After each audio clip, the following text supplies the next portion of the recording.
नमस्कार दोस्तों, एडुसाइन आईएएस की यूट्यूब चैनल पे आप सभी का स्वागत है। आज के इस क्लास में हम डिस्कस करेंगे about the rise of Napoleon. तो Napoleon is considered to be one of the greatest personalities in the world. पूरे वर्ल्ड हिस्ट्री में ऐसे बहुत कम ही पर्सनालिटीज होती है which who influences not only his contemporary times but also the world, the time period later on. Okay, so Napoleon was one of them. तो आज की इस क्लास में हम डिस्कस करेंगे कि क्या कंडीशंस हुई थी, क्या फैक्टर्स रिस्पॉन्सिबल थी जो कि in the late 18th century Napoleon की राइज हुई फ्रांस में। तो चलिए आइए स्टार्ट करते हैं। देखिए दोस्तों, जैसे कि आप लोगों को पता होगा कि ये एक स्टेटमेंट बोला जाता है कि Napoleon was the child of French revolution. तो फ्रेंच रेवोल्यूशन कब हुआ था? 1789-90 में।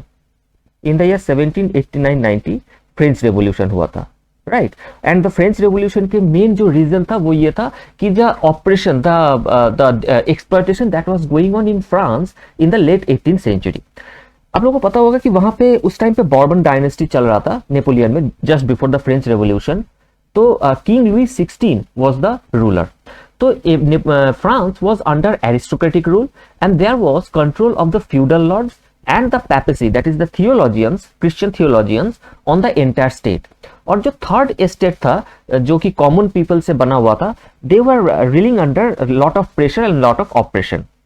तो नेपोलियन की जो राइज हुई थी that was due to, mainly due to the condition created by the French revolution. ठीक है, अब देखिए ये जो कंडीशन क्रिएटेड हुआ था रेवोल्यूशन के अगर हम इंपैक्ट को एनालाइज करें तो हम कुछ उसके पॉजिटिव इंपैक्ट देखते हैं और कुछ नेगेटिव इंपैक्ट देखते हैं, राइट। तो जो कंडीशंस क्रिएट किया गया था या क्रिएट हुआ था फ्रांस में after the revolution, that was the consequence of both this impact. तो हमें इन दोनों इंपैक्ट को समझना होगा with respect to the rise of Napoleon.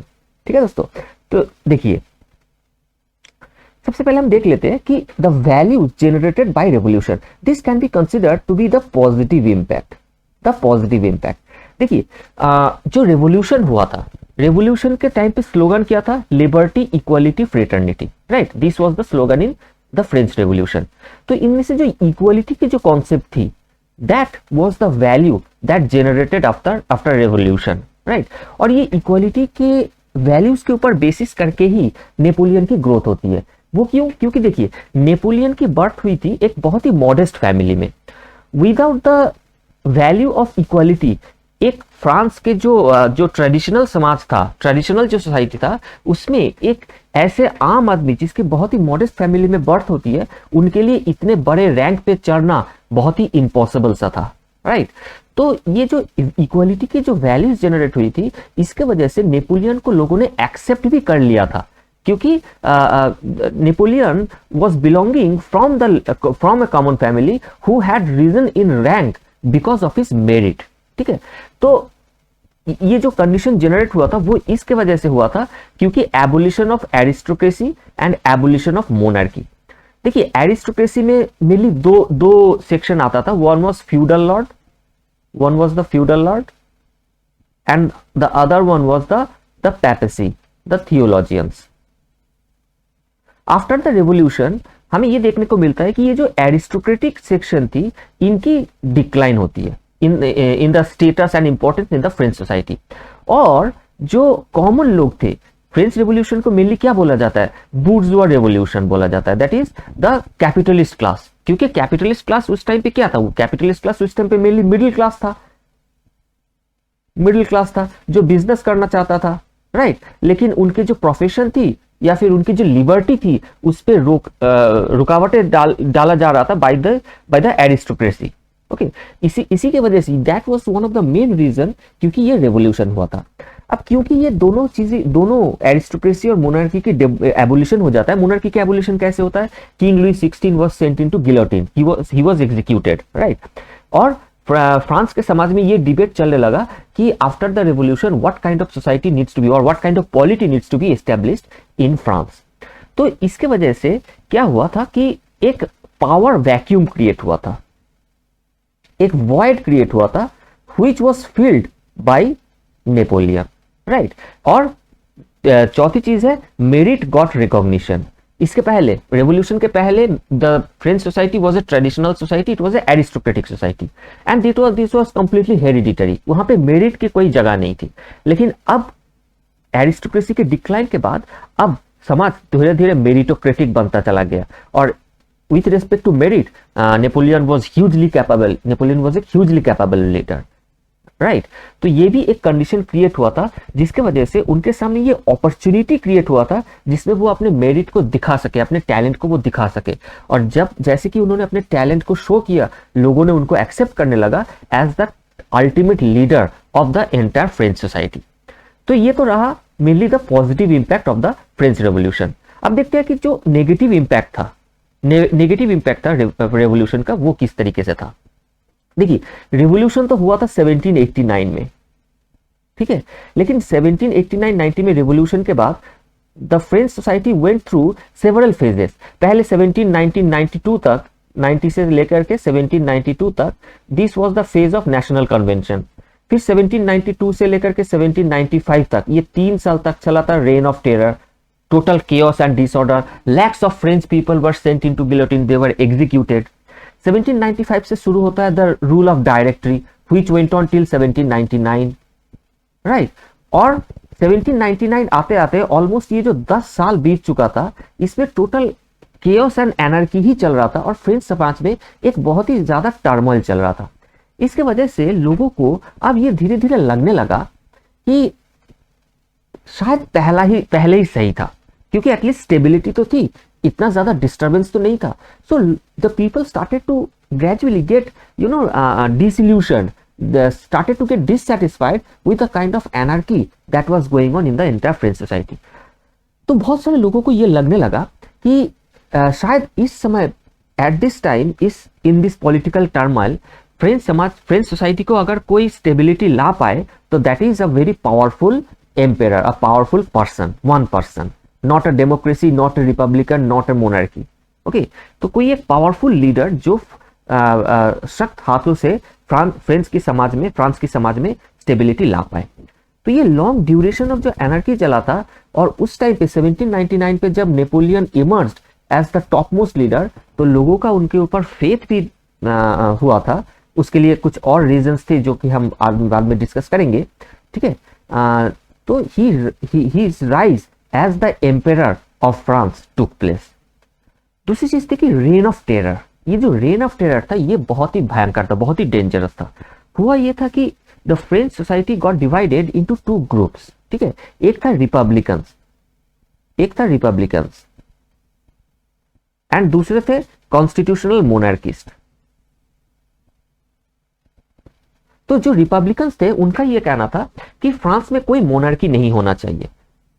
Republicanism का मतलब ही ये होता है कि no public post is hereditary, that is what is called republics.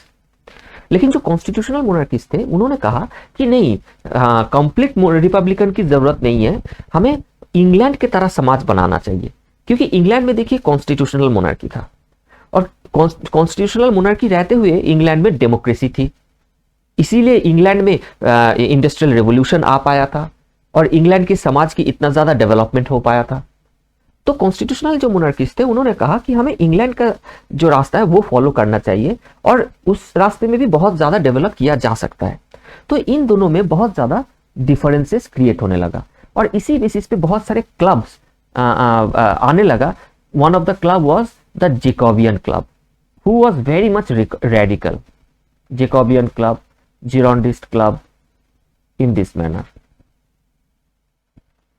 तो ये सारे क्लब्स जो थे ये बहुत ही रेडिकल थे और जो भी उनके खिलाफ कुछ बोलता था दे वर बेसिकली रिपब्लिकन्स।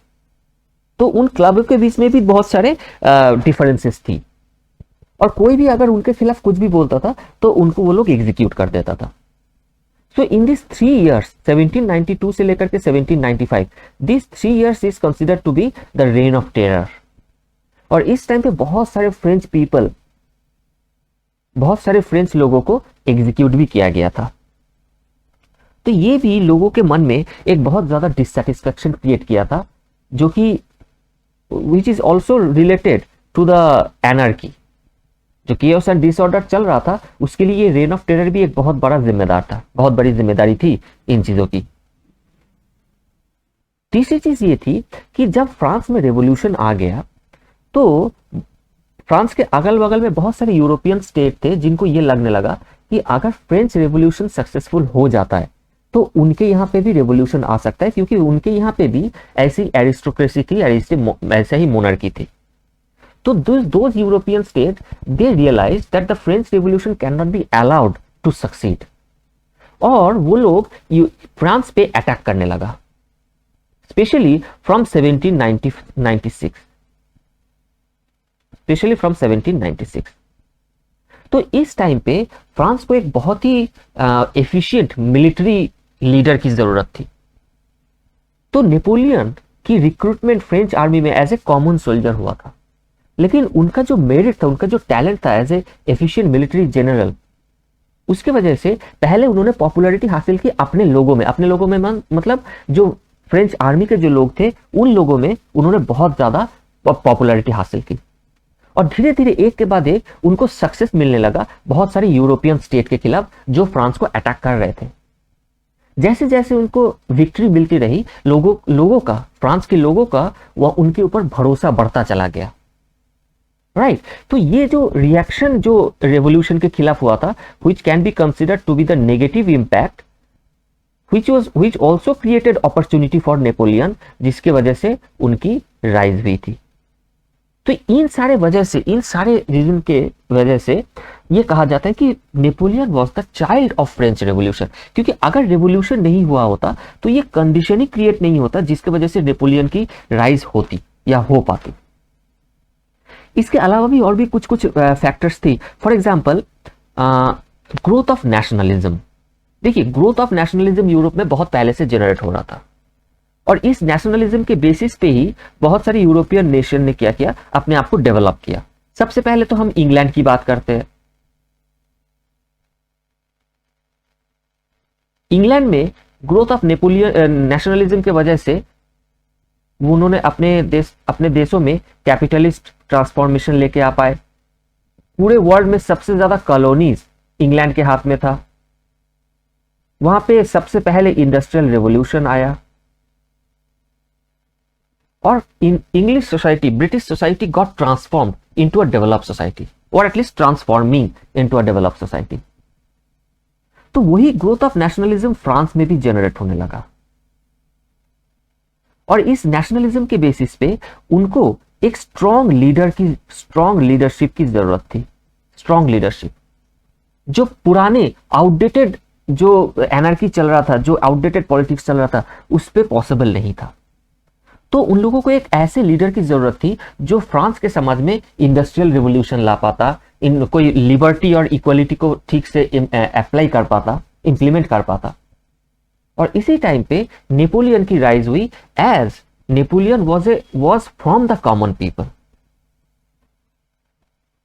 चौथी चीज थी कि फेलियर ऑफ द डायरेक्टरी। जैसे कि हमने देखा कि इन द ईयर 1795 एक डायरेक्टरी की एस्टेब्लिशमेंट हुई, and there were 5 members in the directory. There were 5 members. In this 5 members, ये 5 मेंबर्स क्यों बनाया गया था? क्योंकि ये तो उन लोग सोच रहे थे कि एक मेंबर के हाथ में सारा पावर होना चाहिए, लेकिन उसमें एक ड्रॉबैक ये थी कि जो अगर एक मेंबर के हाथ में सारा पावर आ जाता है तो ही बिकम्स द डिक्टेटर। तो इसलिए सारे power, all the powers was given to the directory, जिसमें 5 मेंबर होंगे जो who will take all the decisions. तो सारे पावर 5 लोगों के हाथ में बटा रहेगा। तो it was a kind of an oligarchy and which remained a failure miserably। तो डायरेक्टरी के ऊपर भी लोगों का भरोसा धीरे धीरे खत्म होने लगा था, और डायरेक्टरी को जब ये दिखने लगा कि नेपोलियन की ग्रोथ हो रही है, तो डायरेक्टरी ने नेपोलियन के खिलाफ कॉन्स्पिरेसी करना चालू कर दिया। इन द ईयर 1798 नेपोलियन को फ्रांस से हटाने के लिए उनको इजिप्ट भेज दिया गया।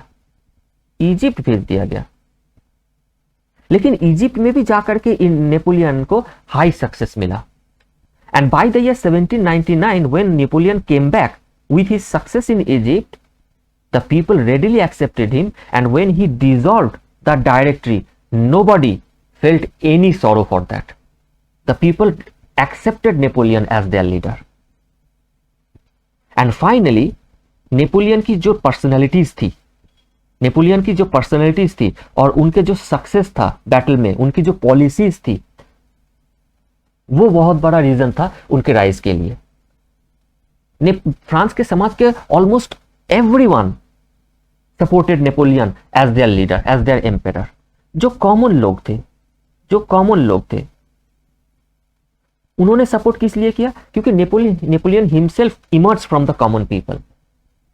सो he emerge as a charismatic leader, जिनको लोगों को ये लगने लगा कि उनको नेपोलियन को दुख, मतलब कि जो आम लोग हैं उनके दुख दर्द के बारे में पता है। तो he will bring transformation for the change of the condition of the common people. जो मोनार्किस्ट थे उन्होंने भी सपोर्ट की, क्योंकि उनको लग रहा था कि एक टॉप लीडर होना चाहिए जिनके हाथ में बहुत ज्यादा पावर होना चाहिए, जो समाज में एक ट्रांसफॉर्मेशन ला पाए, जो पीस एंड स्टेबिलिटी एस्टैब्लिश कर पाए। तो Napoleon emerge as the most efficient candidate as the monarchy. तो उन्होंने भी सपोर्ट की। जो बुर्जुआ क्लास थे, जो कैपिटलिस्ट क्लास थे, उन्होंने सपोर्ट की। क्यों? एक तो French revolution was a capitalist revolution, और नेपोलियन की जो पॉलिसीज थी, कैपिटलिस्ट की policy, maintenance of law and order, his policy towards business and trade, that they were all supportive of the capitalism in France. तो देखा जाता है कि almost everyone in French society supported him as the emperor. ठीक है दोस्तों, तो ये था mainly, these are the most important reason for the rise of Napoleon, जिसके वजह से फ्रॉम द ईयर 1799 हमें देखने को मिलता है कि Napoleon emerged as the top most leader in French society, which went on till 1813। फिर बाद में चल के 1815 में भी एक बैटल हुआ था, and from 1815 there is an end of Napoleonic era. However he did not die in 1815, उनकी डेथ तो हुई थी 1821 में, लेकिन 1815 के बाद ही उनको एग्जाइल में भेज दिया गया था एक आइलैंड में। उसके बाद से उनकी जो पॉलिटिकल करियर था वो खत्म हो गया था। But in this almost 15 years he brought a huge transformation in French society. और उनका जो इम्पैक्ट था, नेपोलियनिक एरा का जो इम्पैक्ट था, that did not influence not only France but the entire world. ठीक है दोस्तों, तो इसी के साथ साथ हम आपको एक क्वेश्चन हम आप लोगों के लिए लेके आए हैं। Try to answer this question. Okay, the question is, एक स्टेटमेंट है, देखिए, Napoleonic empire was the continuation and at the same time interruption to the revolution. Explain this statement. ये एक क्वेश्चन है, please try to write the answer of this question. तो आज का class इतना ही। Thank you.